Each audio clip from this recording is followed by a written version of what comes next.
Welcome friends, সমস্ত দর্শক মণ্ডলী এবং শিক্ষক সাথী।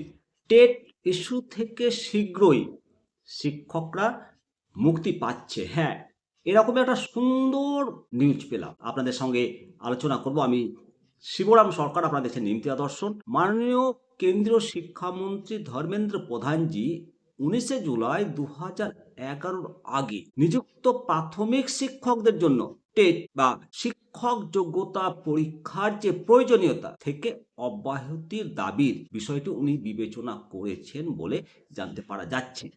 মাননীয় বিজেপি সাংসদ অরুণ কুমার সাগরের চিঠির পর তিনি সংশ্লিষ্ট বিভাগকে প্রয়োজনীয় নির্দেশিকা জারি করেছেন।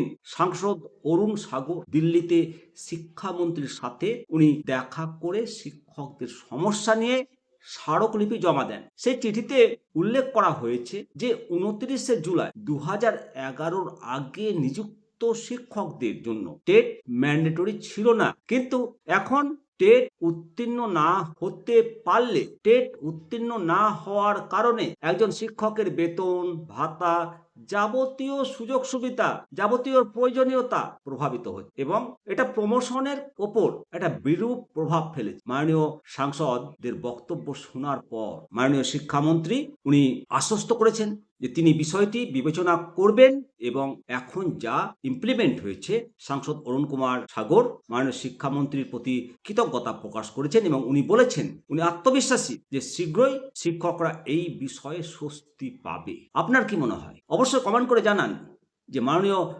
শিক্ষামন্ত্রীর যে আশ্বস্ত এবং মাননীয় সাংসদ অরুণ কুমার সাগর উনি যে আশ্বস্ত করেছে, নিঃসন্দেহে এটা একটা বড় আশা। আশাতেই চাষা বাঁচে। আমরা সেই আশা নিয়েই থাকলাম।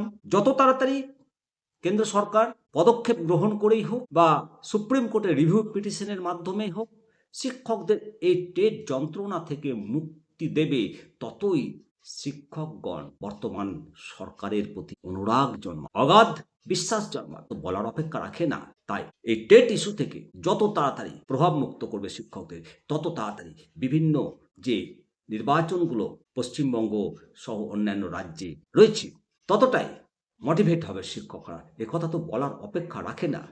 অবশ্যই আপনাদের মতামত জানাবেন। ভালো থাকবেন। জয় হিন্দ, জয় ভারত।